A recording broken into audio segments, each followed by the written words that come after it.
नमस्कार, वंदे मातरम, जय श्री राम। दोस्तों, कैसे आप सभी? स्वस्थ और मस्त? चलिए, बहुत बढ़िया। ईश्वर करे, श्री राम जी करे, छठ माता करे, आप सब इसी तरह से खुशहाल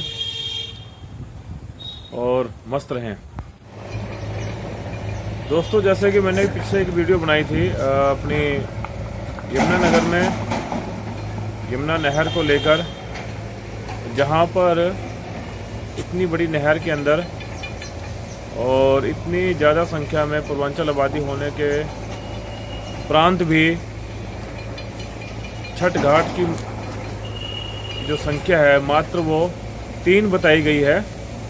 लेकिन हालांकि अभी बने नहीं, अभी सिर्फ एक ही बनता हुआ नज़र आया है। तो उसका ही मैं निरीक्षण करने के लिए कल, जो कि जगाधरी का एक फट्टे वाला पुल बोला जाता है, पुराना पुल, फट्टे वाले पुल के नाम से मशहूर है, वहाँ से लेकर और अपने यमुनानगर तक मैंने निरीक्षण किया तो वहाँ पर घाट कोई भी नज़र मुझे नहीं आया।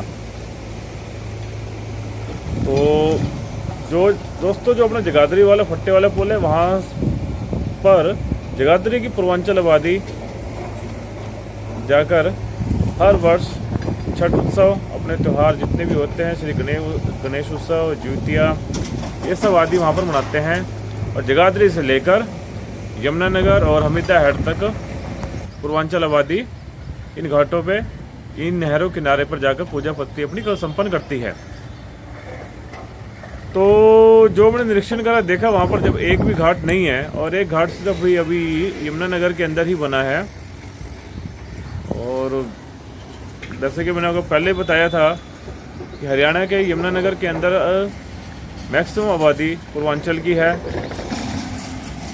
और इतनी अधिक संख्या में आबादी जो कि छठ त्यौहार के अंदर घर से बाहर निकलती है, पूरे परिवार के साथ निकलती है।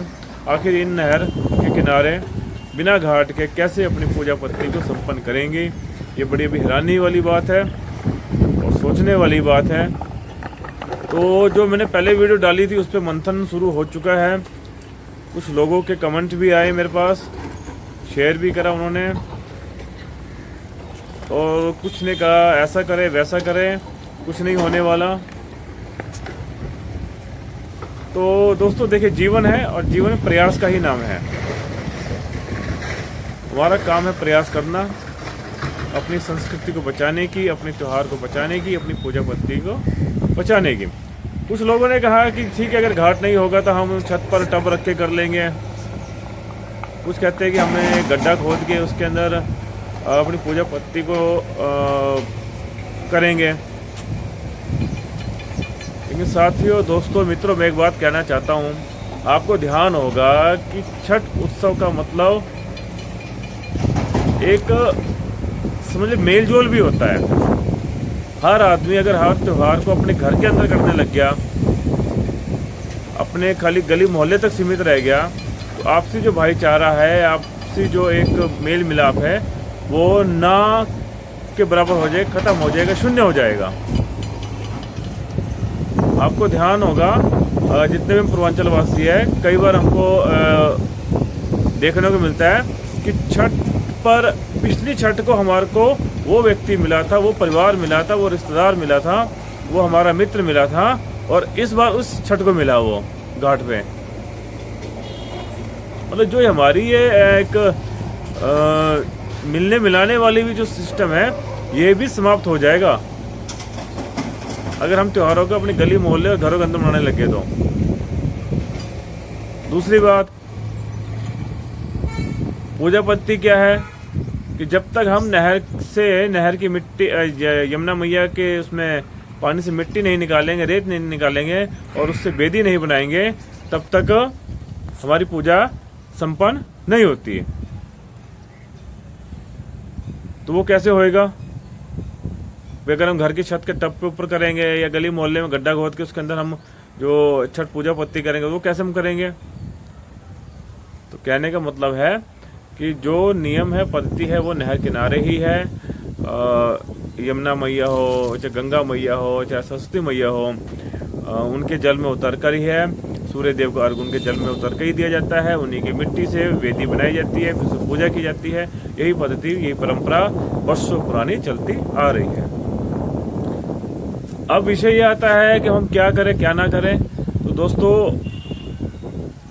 मैंने इसका निरीक्षण कर लिया है। अपना जगाधरी से लेके फट्टे वाले पुल तक, हमीदा तक सिर्फ 3 छठ घाट बनेंगे इसके, और अफसरों से भी बात हुई है। तो अब हमारे पास जो एक विकल्प बचता है वो है प्रार्थना पत्र का, और वो मैं शुरू करने जा रहा हूँ। प्रार्थना पत्र माननीय मुख्यमंत्री का नाम हरियाणा के, माननीय प्रधानमंत्री का नाम अपने देश के, और जहाँ तक संभव हो सका अगर राष्ट्रपति जी को लिखना पड़ा तो उनसे भी आग्रह हम करेंगे कि पूर्वांचल आबादी को एक विशेष स्थान छठ घाट के लिए सभी नहरों के किनारे पर दिया जाए, ताकि वहाँ पर किसी तरह की भीड़ और भड़का ना हो, किसी तरह का कोई दुर्घटना ना हो, और सरलता से आराम से अपनी पूर्वांचल आबादी उस पूजा पद्धति को, अपनी जो छठ पूजा पद्धति है, द्वितीय पूजा पद्धति है या श्री गणेश उत्सव है, उसको कर सकें। साथ ही साथ हम जनसंपर्क अभियान भी चलाएंगे। प्रार्थना पत्र के दौरान जनसंपर्क अभियान भी चलाएंगे, समाज के बीच में भी जाएंगे, पूर्वांचल आबादी के बीच में भी जाऊंगा मैं अपनी टीम के साथ लेकर। इसके लिए हमने एक संगठन भी तैयार करा है, और उस संगठन के बैनर तले हम काम करेंगे, जिसका नाम है पुण्य भूमि पूर्वांचल सेवा संघ। पुण्य भूमि पूर्वांचल सेवा संघ एक सामाजिक संगठन है, इससे कोई राजनीति से कोई मतलब नहीं है। इसका सिर्फ उद्देश्य जो है पूर्वांचल समाज की समस्याओं को, पूर्वांचल समाज के सम्मान को, पूर्वांचल समाज के उत्थान को बनाए रखने के लिए, बरकरार रखने के लिए ये संस्था काम करती है, करेगी और करती रहेगी। तो अब हमने जो इस संस्था ने तय करा है, अपनी टीम के साथ, अपने लोगों के साथ, अपने समाज के बीच में हम जाएंगे, उनसे आग्रह करेंगे कि वो सरकार के आगे या प्रशासन के आगे गुहार लेंगे, निवेदन करेंगे, ताकि हम अधिक से अधिक संख्या में इकट्ठे होकर प्रार्थना पत्र लिख के माननीय मुख्यमंत्री, देश के प्रधानमंत्री जी को उनसे निवेदन कर सकें कि यमुना नहर के अंदर जैसे हरिद्वार, ऋषिकेश तर्ज पर एक तीर्थ क्षेत्र घोषित करके अधिकतम घाटों की संख्या को बढ़ाया जाए, ताकि पूर्वांचल आबादी, श्री गणेश उत्सव वाले जो मनाने वाले भक्तजन वहाँ पर सरलता से अपने त्योहारों को मना सके, बिना किसी हादसे के, बिना किसी नुकसान के। यदि हम यमुना नहर को हरिद्वार की तर्ज पर, ऋषिकेश की तर्ज पर घाटों की संख्या बढ़ाते मान्यता देते हैं, बनाते भी हैं, तो एक बड़ा ही सुंदर भव्य दृश्य अपने यमुनानगर में एक सुंदर व्यवस्था बन जाएगी, एक तीर्थ क्षेत्र की तरह काम करेगा अपना नहर के किनारे। तो अब मेरा सभी से यही निवेदन है कि जो भी मेरी इस वीडियो को देखे, वो चाहे पूर्वांचल हो, चाहे स्थानीय लोग हो, कोई भी हो, निवेदन यह है कि इस पर कमेंट और शेयर जरूर करें, ताकि ये अधिक से अधिक लोगों के बीच में जा सके और माननीय मुख्यमंत्री और देश के प्रधानमंत्री तक ये हमारी आवाज़ पहुंच सके।